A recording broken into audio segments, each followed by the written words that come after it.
सकारात्मक सोच की शक्ति। बुद्ध और अंगुलिमाल प्राचीन भारत में गौतम बुद्ध अपने शिष्यों के साथ यात्रा कर रहे थे।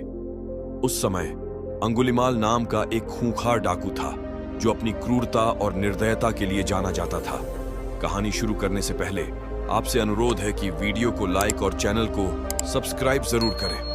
तो चलिए शुरू करते हैं। उसने प्रतिज्ञा की थी कि वह 1000 लोगों की उंगलियां काटकर माला बनाएगा और अब तक उसने 999 उंगलियां इकट्ठा कर ली थीं। उसकी क्रूरता और हिंसा से लोग भयभीत थे। एक दिन जब बुद्ध और उनके शिष्य जंगल से गुजर रहे थे, अंगुलिमाल ने उन्हें देखा। वह तुरंत ही उन पर हमला करने की सोचने लगा ताकि वह अपनी प्रतिज्ञा को पूरा कर सके।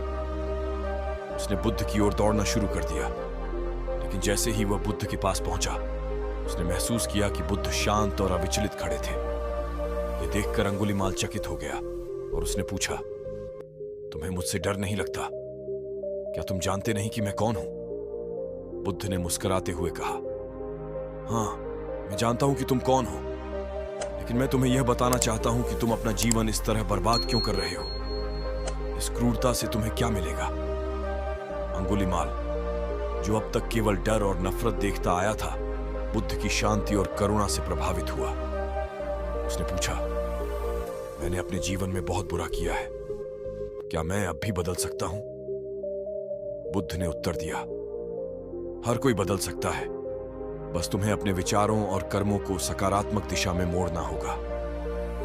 बुद्ध की ये बातें सुनकर अंगुलिमाल के दिल में परिवर्तन की लहर दौड़ गई। उसने अपने हथियार फेंक दिए और बुद्ध के चरणों में गिरकर माफी मांगी। बुद्ध ने उसे उठाया और कहा, सच्चा परिवर्तन भीतर से आता है। यदि तुम सच में बदलना चाहते हो तो अपनी नकारात्मक सोच को छोड़ दो और सकारात्मक सोच को अपनाओ।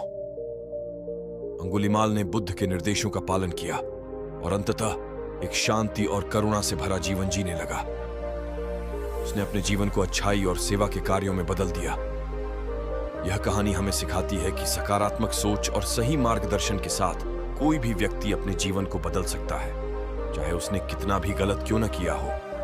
सकारात्मक विचार और दृष्टिकोण जीवन को एक नई दिशा दे सकते हैं।